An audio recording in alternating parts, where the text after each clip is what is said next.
Hey guys, I got a story I wanted to share with you.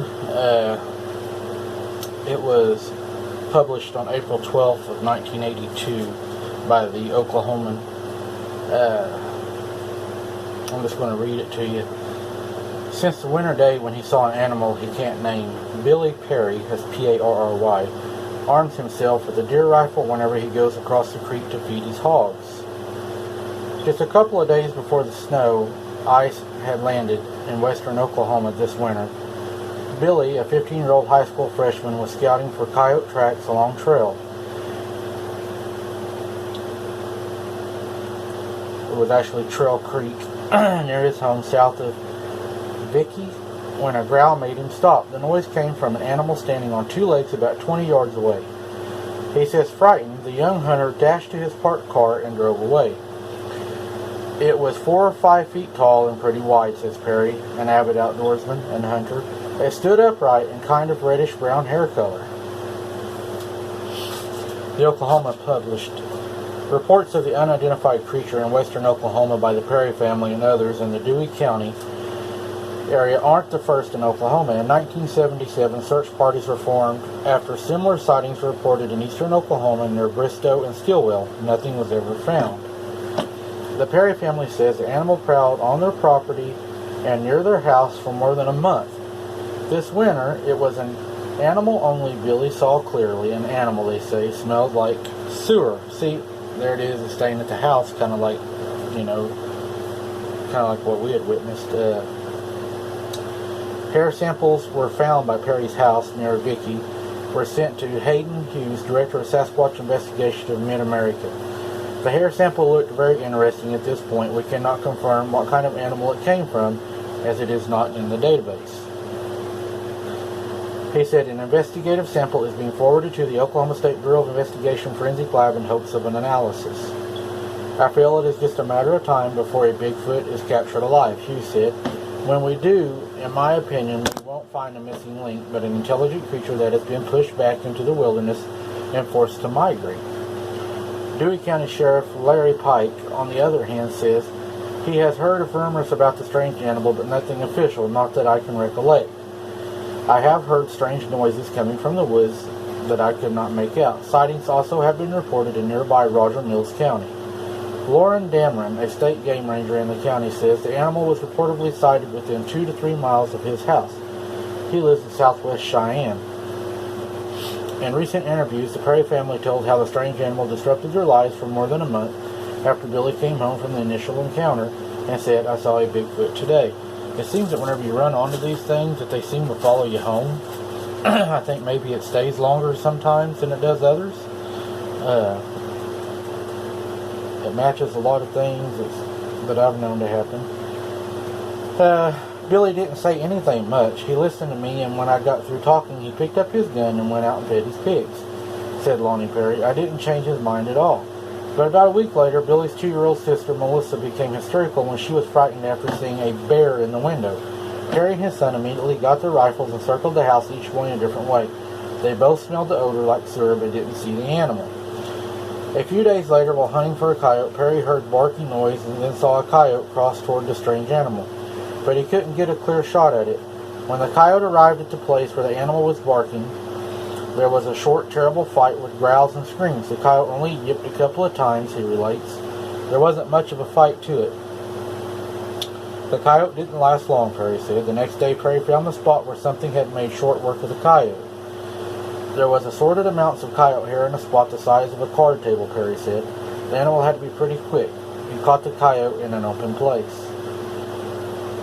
And the visitor at Trail Creek came back again, Perry says. Late one night, a heavy animal ran into the north corner of the house. Miss Perry in the north bedroom and Perry in the living room on the south end of the house, watching a late movie, both heard footsteps. The dogs met at the corner of the house and they briefly tangled. Reddish-brown hair with a strong odor was found near later, they said. The following night, the animal staged a repeat performance without the dog.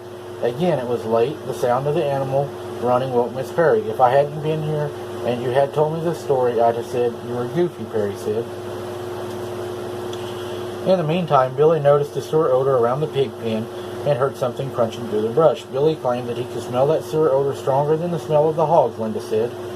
The next day, Saturday, Perry and Billy and several friends hunted for the animal. A repeat hunt was held Sunday. 7 or 8 men came out Monday. Lonnie said, "I had to go to work, but they hunted." The hunts didn't turn up any animal, but Perry said tracks were found along the creek. A month and a half later, and a little more than 40 miles southwest of Vicky as the crow flies, Alex Emmon and Reagan and his son-in-law, George Springer of Roger Mills, saw an animal they say they can't explain. 2 of the men feeding cattle southwest of Cheyenne on the land had been largely undisturbed by human habitation and saw the animal that Emmon described as bigger and broader than a dog would be. The dark-haired animal didn't have much neck. Its head pretty much set down on its shoulders, Emmon said. It walked on all 4 legs. The cattlemen pulled up in their pasture and started honking their pickup horn to the tall cattle and feed before they saw the animal. They only got a glimpse of the broadside before it headed directly away from them, he said. Springer said it didn't seem to be afraid of them and wasn't in a big hurry. They had plenty of time to get a look at it, even though it was quite a little ways off. While moving off on all 4s, it stood up a foot taller than a coyote would and a lot wider, he said. I didn't look like anything I'd ever seen before. It was dark brown and wide. Excuse me. Springer went on. It wasn't fuzzy or furry, but slick-haired like a pig. It was kind of smooth-moving and didn't bounce, and it was pretty heavy and a pretty big body.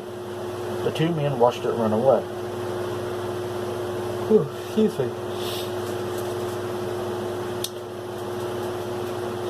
But he says about 5 or 6 years ago, something was digging in the foundation of her house near Cheyenne one night. Growls and angry noises came from the animal, and it went to the kitchen window where the light was on. She said that she turned the light out and another went on. The animal left the dark window and came to the lighted one, she added. I'm familiar with that. The next morning, Miss Sasser checked for tracks. The animal had tried to dig under the foundation instead of trying to get in the window. The tracks were like dog tracks, but big as a man's hand, she said.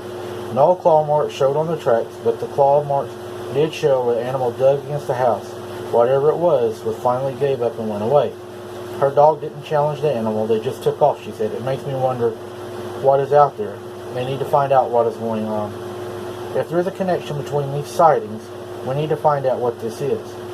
Because whenever her husband had looked out the window the next night, he saw the creature going across the hog pasture, this time walking on 2 legs. The creature looked at him, bent its head, and smiled. Chills ran down his neck. He said he knew I was looking at it and it was looking at me. And the smile that it gave me a very unpleasant feeling. From then on out, it bothered around our house on and off for almost 6 months. We went in before dark, locked our doors, never went out at night. We heard it rumbling around, beating on the house, digging at the foundation. We would just turn out the lights and listen. Wow, that's pretty crazy. A lot of people had that happen. It follows them, to their house and messes around their house. I mean, I think that's pretty crazy. Really good story. Frightening sounds more like not a Bigfoot to me, but more like a werewolf or something, a dog man. The descriptions just doesn't sound like it. But wanted to share that story with you guys. I hope you enjoyed it.